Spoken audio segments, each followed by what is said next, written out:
श्री स्वामी समर्थ मित्रांनो, स्वागत आहे तुमचे ब्लॉग स्वामींच्या या यूट्यूब चॅनलवर। माऊली तुमच्या सर्व चांगल्या इच्छा पूर्ण करू हीच माझी स्वामींच्यांनी प्रार्थना।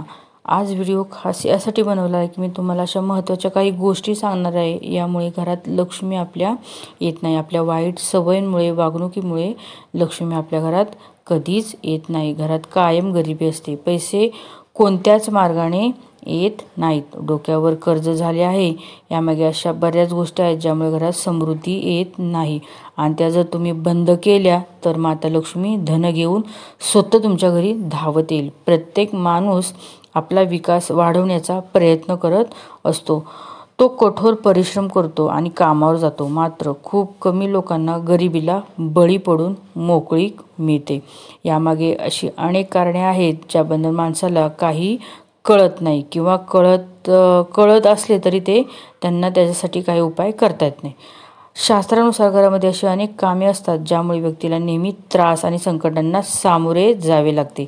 मित्रांनो, हिंदू धर्मात देवी लक्ष्मीला संपत्तीची देवी मानले जाते।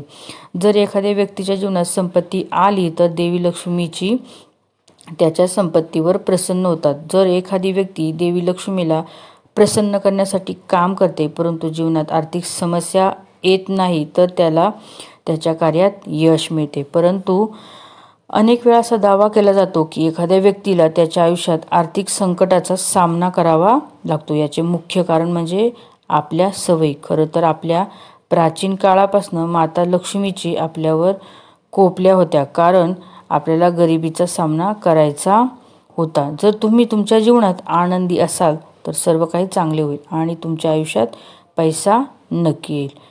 मग लक्ष्मी तुम्हाला ते प्रदान करेल। आज आम्ही तुम्हाला असे काही उपाय सांगणार आहे ज्यामुळे तुम्ही जीवनात विकास तर करणारच आहात, पण सर्वात आधी जर तुम्हाला माता लक्ष्मीचा आणखी आशीर्वाद हवा असेल तर ह्या व्हिडिओला एक लाईक करा आणि चॅनलला सबस्क्राईब करा। कमेंटमध्ये जय माता लक्ष्मी श्री स्वामी समर्थ लिहिला विसरू नका।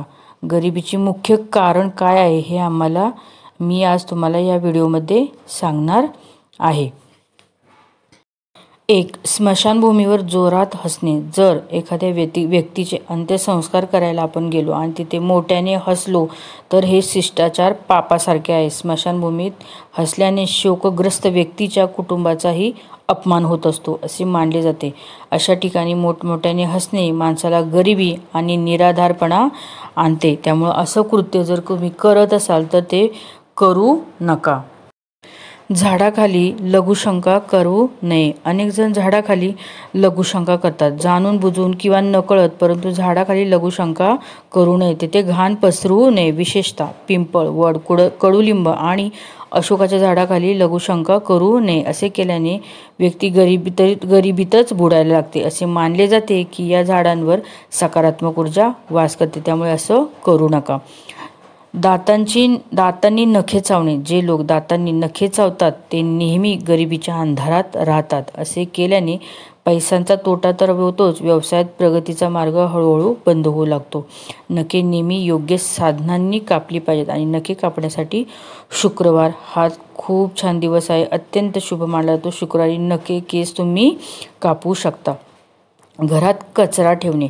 घरात कचरा ठेवल्याने गरिबी लवकर येते। घरामध्ये घाण असेल तर माता लक्ष्मी कशी बरी येईल तुमच्या घरी, त्यामुळे माता लक्ष्मीचा कोप होतो आणि त्या घरात नेहमी पैशाची कमतरता असते। त्यामुळे घरामध्ये कधीही कचऱ्याचा ढीग अजिबात ठेवू नये।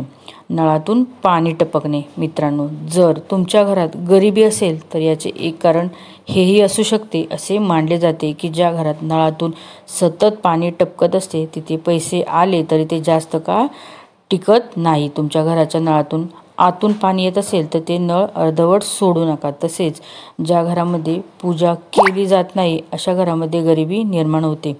ज्या घरामध्ये पूजा केली जात नाही आणि त्यामुळे तेथे केलेले कोणतेही काम यशस्वी होत नाही हे समजू शकते। जर तुम्ही व्यक्ती असाल तर तुम्ही नक्कीच पूजा करा, हे खूप महत्त्वाचे आहे। आपण कोणत्याही देवतेची पूजा करू शकता, काही फरक पडत नाही, परंतु पूजा केलीच पाहिजे। याशिवाय पूजेमुळे देव तुमच्यावर आशीर्वाद देणार नाही आणि तुमच्या जीवनातील अडचणीही दूर होणार नाही। घरामध्ये तुटलेली चप्पल ठेवणे। मित्रांनो, असेही मानले जाते की जर तुटलेली चप्पल घरामध्ये ठेवली असेल तर यामुळे गरिबी चालून तुमच्या घरी येते. त्यामुळे तुटलेली चप्पल घरामध्ये ठेवू नये, लगेच फेकून त्याची विल्हेवाट लावावी, तर ती घराच्या डस्टबिनमध्ये टाकावी. अन्यथा लक्ष्मीचा कोप होतो आणि तुमच्या घरात गरिबी येते असे मानले जाते. ज्या घरात महिलांचा अपमान होतो, असे म्हटले जाते की ज्या घरात महिलांचा अपमान होतो त्या घरात लक्ष्मी कधीही वास करत नाही. त्यामुळे तुम्ही तुमच्या घरातील महिलांना आनंदी ठेवण्याचा प्रयत्न करा आणि त्यांच्याकडून चुका झाल्या तरी त्यांना प्रेमाने समजून सांगा.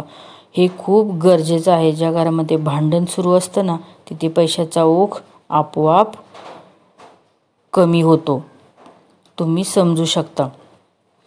घाणेरड्या पलंगावर झोपणे. तुम्ही तुमचा पलंग कधीच अस्वच्छ ठेवू नका, यामुळे तुमच्या घरामध्ये गरिबी येते. तुमच्या पलंगावरील बेडशीट नेहमी बदलत राहा, ज्यामुळे तुम्हाला अधिक आरामदायक पण वाटेल आणि लक्ष्मी तुमच्या घरात टिकून राहील. गाय आणि बैलाला लाथ मारणे.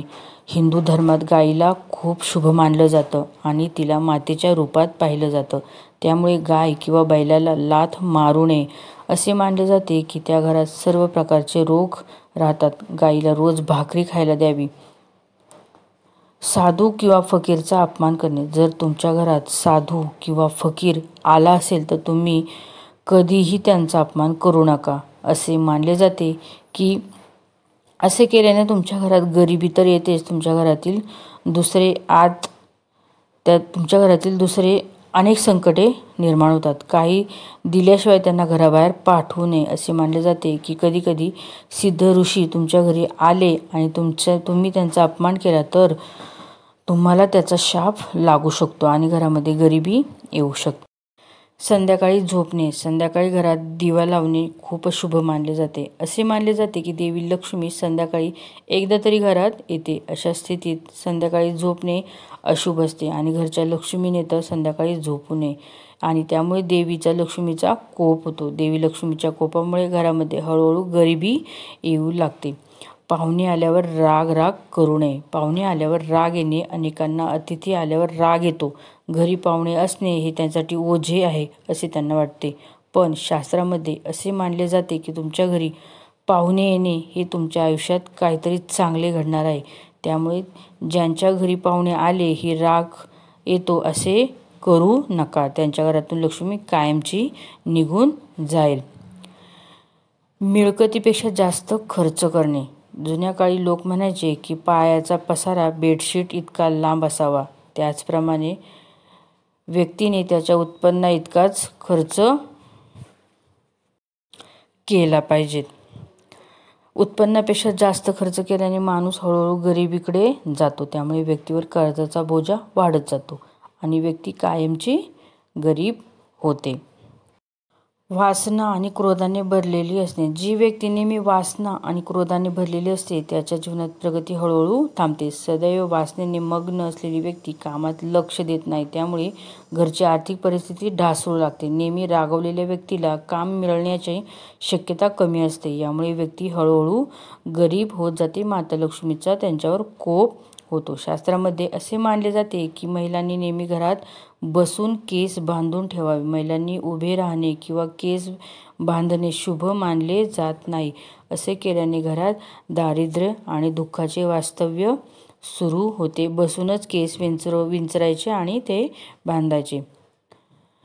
टॉयलेटच्या आत बोलणे. आज लोक खूप व्यस्त आहेत, त्यामुळे टॉयलेटच्या आतही ते मोबाईल वगैरेवर बोलतात. ते अशुभ मानले जाते. टॉयलेटमध्ये कधीच मोबाईल घेऊन जाऊ नये.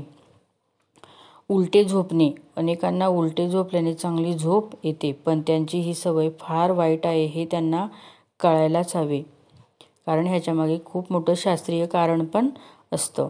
रात्री पिण्याचे पाणी उघडे ठेवू नये.